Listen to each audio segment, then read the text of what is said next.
Hi, everyone. Welcome to On the Money. I'm Becky Quick. Do Americans work too long and too hard? One company that has a radical old idea and maybe starting a new trend. The $1 Million Mom. An entrepreneur shares her secrets of building a business and taking it beyond the kitchen table. America's debt to our veterans. Emmy award-winning filmmaker Rick Burns joins us to talk about what we owe to those who've sacrificed for our country. And the lump of coal seniors will be getting from Social Security next year and what they can do about it. On the Money starts right now. This is On the Money. Your money, your life, your future. Now, Becky Quick. Working 9 to 5 is no longer how most Americans make their living. 63% of us consider the traditional workday an outdated concept. Instead, we are answering emails at 10 p.m. and phone calls on Sundays. But do longer hours actually lead to greater productivity? That's our cover story this week. 40 hours has long been considered a standard work week for Americans, but most are logging more time at their desks. The average is now 47 hours, according to Gallup, and that's up 9% from 1979. It seems we can no longer leave our jobs behind. 24% of us check on work during activities with family and friends, according to a Career Builder survey. But workers in other industrialized countries spend far less time on the job. Germans average the least time and get about 400 more leisure hours than American workers. And in Denmark, known for its work-life balance, the average work week is just 33 hours. Unlike other industrialized nations, the U.S. does not guarantee workers vacation, sick pay, or maternity leave. And even those entitled to paid time off often don't use it. Americans only take 77% of their vacation, according to a study by Oxford Economics. And more than 135 million Americans said that they had not been on vacation in the last 7 to 12 months. That's according to a survey by insurance company Allianz. One Michigan-based mortgage company has a strict 40-hour workweek policy. Monday through Friday, you work for 8 hours, but they want you out the door by 6 p.m.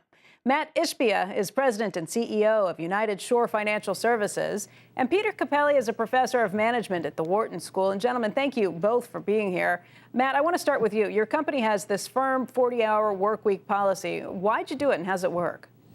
You know, we're a family company here at United Shore, and so the way we put it together was basically we know our people. What matters to them is their families, their friends outside of work, and your work every day is part of your life. It's not your life. So we're really big on the work-life balance. Our people at our company do a fantastic job of working hard all day. We want them to work hard for 40 hours and then go be with your families. Go spend time outside of work, refresh, recharge, and get ready for the next week. In terms of setting things, are they allowed to come in at 8 o'clock, 9 o'clock, or do they get to pick the 40 hours they work?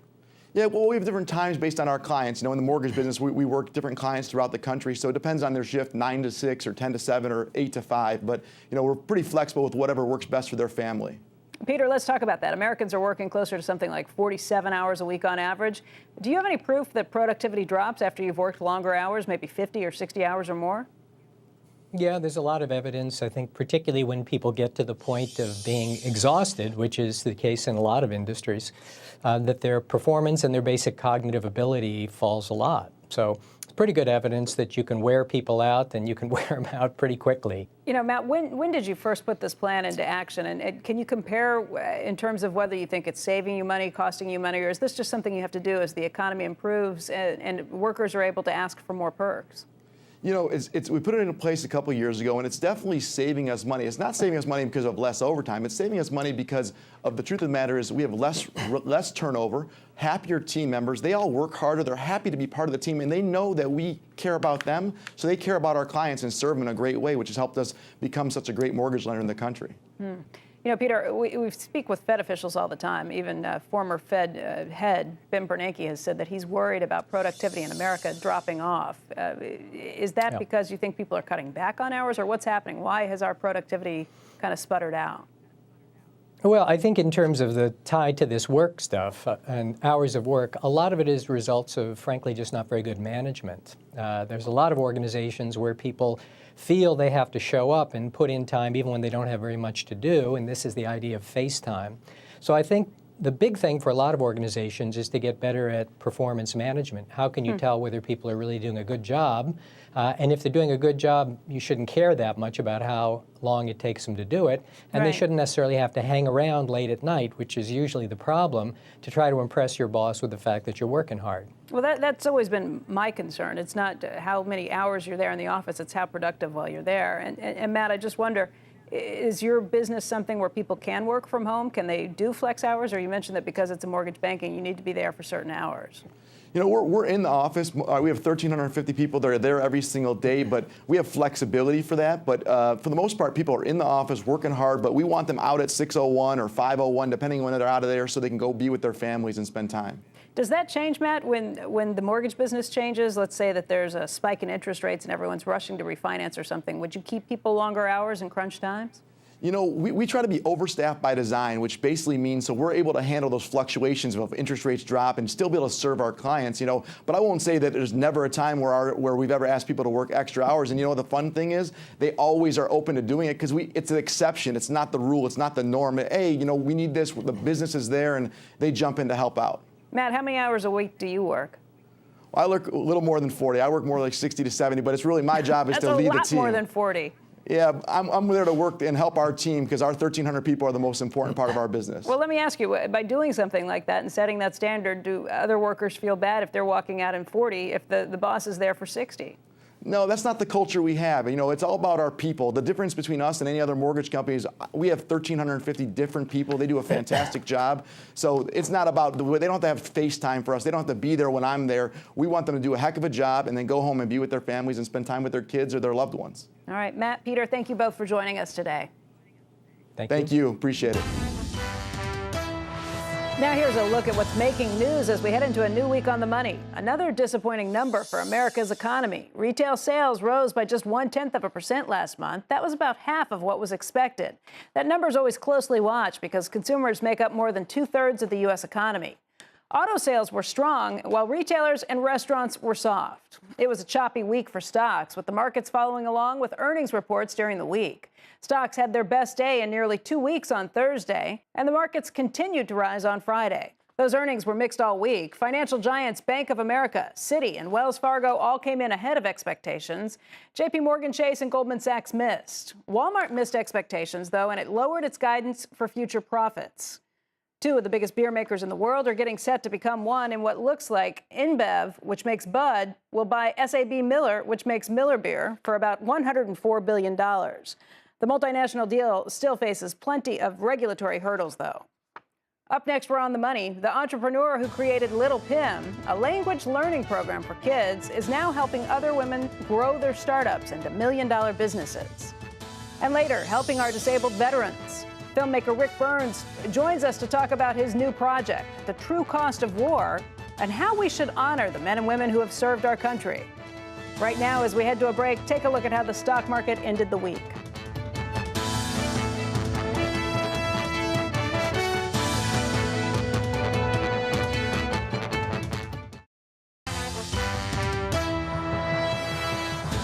Women launch 1,200 new businesses a day, according to American Express. And women-owned firms are more than 35% of all privately held businesses in the United States. Julia Pimsleur launched her own company called Little Pim 7 years ago. And in her new book, Million Dollar Women, she is aiming to help other female entrepreneurs build million-dollar businesses. And Julia, thanks so much for being here. Great to be here, Becky. So I think the statistics are pretty interesting with this. Women start twice as many small businesses as men, but only 3% of them ever reach that revenue beyond the $1 million mark. What happens? What goes on? When I passed the $1 million mark with my business, Little Pim, I got a call from a journalist. And she said, we're profiling women who are running high revenue generating businesses because there are only 1.8% of you. That was a few years ago. Yeah. So now we're up to 3%. Women running $1 million plus businesses, but I want that number to go way up. It's too small. What goes wrong along the way? Why? I mean, it's hard to get your head around something like that. Yeah, it's not a problem of competence. It's a problem of capital. women start their businesses with 6 times less capital in high growth businesses than men do. And then their revenues are about 27% of male-run businesses. Wow. Is that just getting access to capital? Is that knowing where to go? Or is it just the world's built up into a place that's there for male entrepreneurs, but not for female ones? You know, it's actually much easier to become a $1 million woman than most people think. It's really just 3 things that women need to become a multi-million-dollar CEO. One is the right mindset, the belief that you can go big, the picturing your business at scale so you can describe that to someone and bring in the right partners. So it's the mindset, the skill set, and the network. Yeah. And so the mindset's the hardest part. Then there's the skill set, which is figuring out how to fundraise, figuring out all the parts of the business that you're not good at, either hiring a team or bringing in consultants. And then the network is having access to the right funders, the right partners so that you can go big. Let's talk about your experience with this. Little Pim is a company that you started to try and help toddlers, infants and toddlers, learn how to speak a second language, even if the parent doesn't speak that other language. That's correct. So I grew up bilingual in French and English and always thought that was the best thing my parents ever did for me. And I wanted to make that available to parents everywhere. In terms of the obstacles that you ran into along the way, what was the biggest issue? You know, the hardest part was probably finding the right partners to go big. And that means the funders, the strategic partners to help fulfill all of our products. We're in 22 countries, so there were obviously logistical issues around that. But, you know, I actually come back to the mindset. Once I got my brain around, okay, I'm going to be the CEO of a multi-million-dollar company and go big with this, the rest you can go figure out. Was the first million the hardest? Oh, yes. Getting to $1 million is hard for anyone, man or woman. But I had a great team, and I've been so fortunate to have mentors, advisors, and coaches to help me get there, and also a professional group called Entrepreneurs Organization. Great. Julia, thank you so much for joining us. It's great to be here. Thanks, Becky. Great to see you. Up next, we're on the money. A different kind of Battle Award-winning filmmaker, Rick Burns, on his new project. What does America owe our vets who've already paid a heavy price for their military service? And later, why paying less for gasoline is actually bad news for a lot of seniors.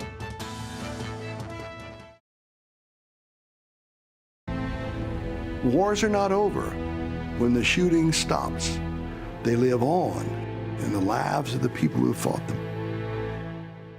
That was from the documentary Debt of Honor, which tells the story of disabled veterans in American history.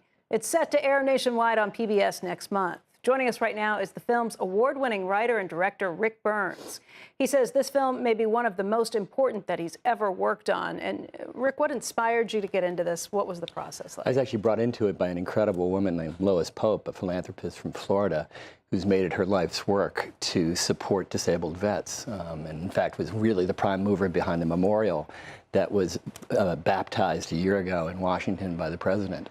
And she just came and said, I like your work, and I'd really love it if you did a film about the history of disabled vets. And just like a 1,000-watt light bulb went off. I mean, it's just, you know, we don't think of disability as having a history, like we don't think of death having a history, but of course it does. And the history of disabled vets, in some sense, you know, goes back to Homer.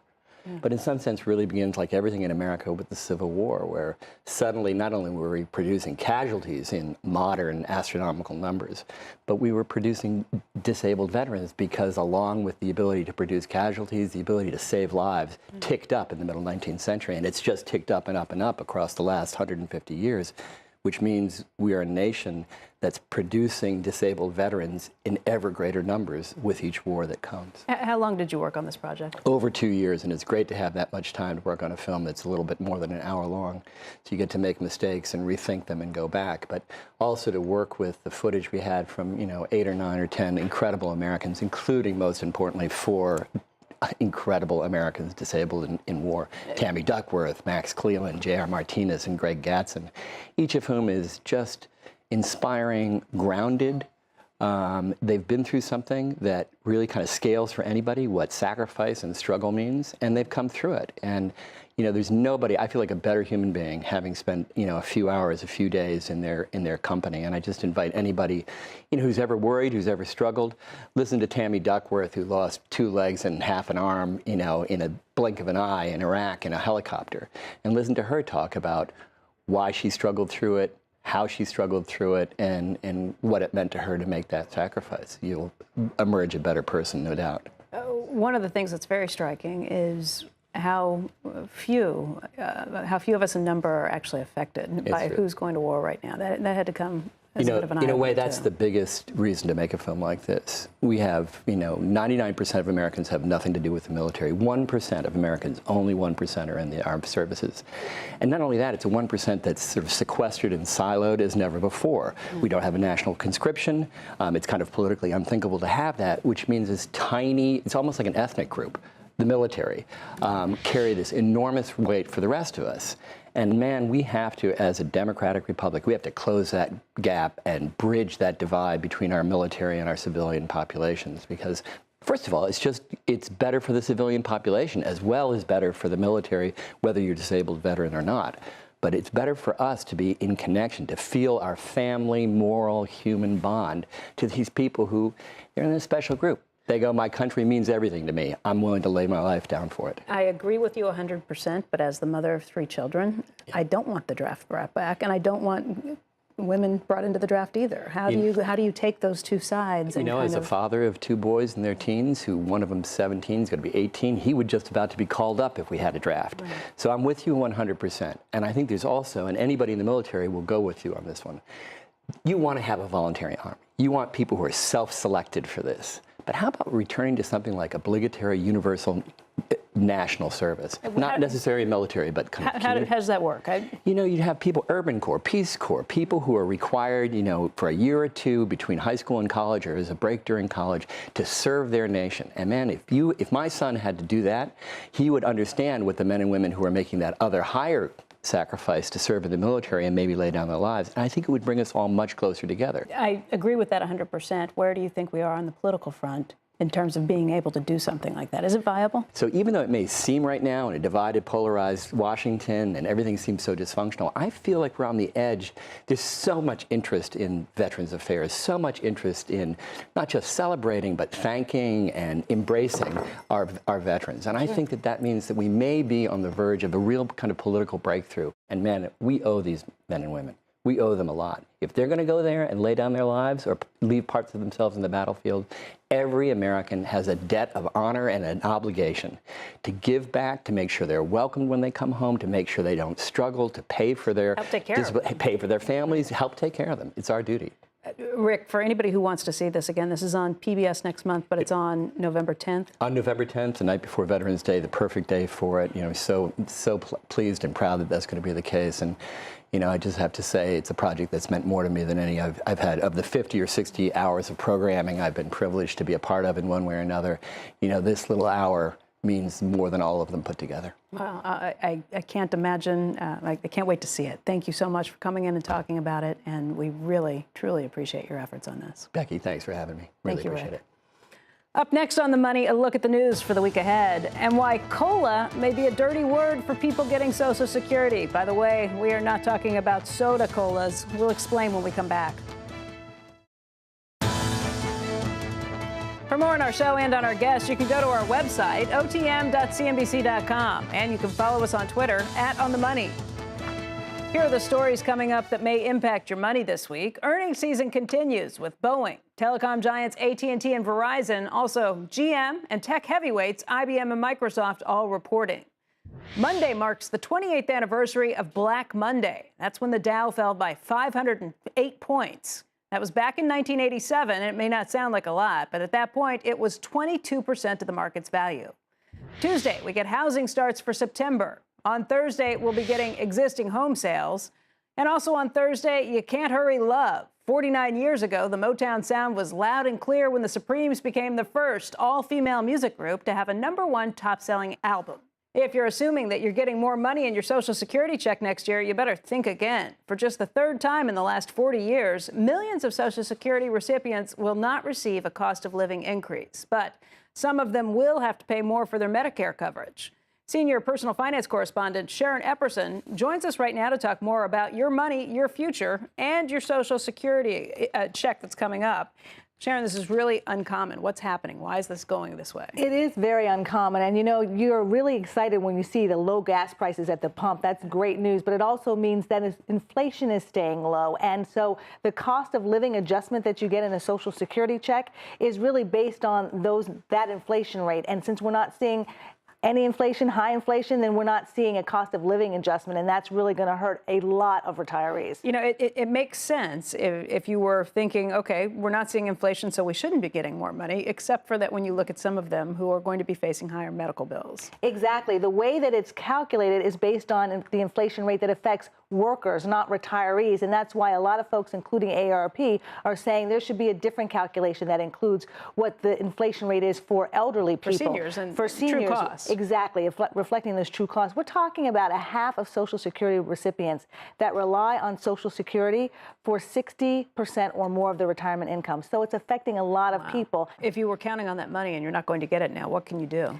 Well, there are some things you can do. We were talking about low gas prices and driving around. You know, one of the things that seniors that everybody often pays too much money for is car insurance. So looking around to see what kind of discounts you can get if you're a safe driver, if you have an extra safe car, you can get some discounts. If you have had your car for 10 years or more, you may not need collision or comprehensive coverage, so you can drop that and save some money there. You may also want to think about looking at your mortgage, and will you be able to refinance? Rates are still at historically low levels. You know, we're not as low at the very lows, but it's still pretty low. See if you can do something there. And then even with your savings, and we know savings rates are really, really low, look for one of those high yield savings accounts that will give you just a little bit more interest on your money. In terms of what expenses they're facing, in terms of these higher Medicare expenses, when does that kick in, and what are the... Well, that's another problem with what's happening with having no cost of living adjustment, no COLA increase. That is affecting about 30% of Medicare beneficiaries who are not protected by a certain legal provision that keeps your premiums from going up. They're going to see higher premiums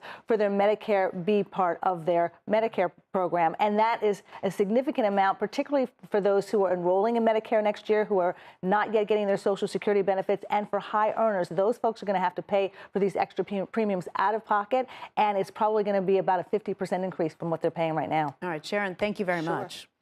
That's the show for today. I'm Becky Quick. Thank you so much for joining us. Next week, open enrollment season is coming. What you need to know before you lock in your healthcare choices. Each week, keep it right here. We're on the money. Have a great one, and we'll see you next weekend.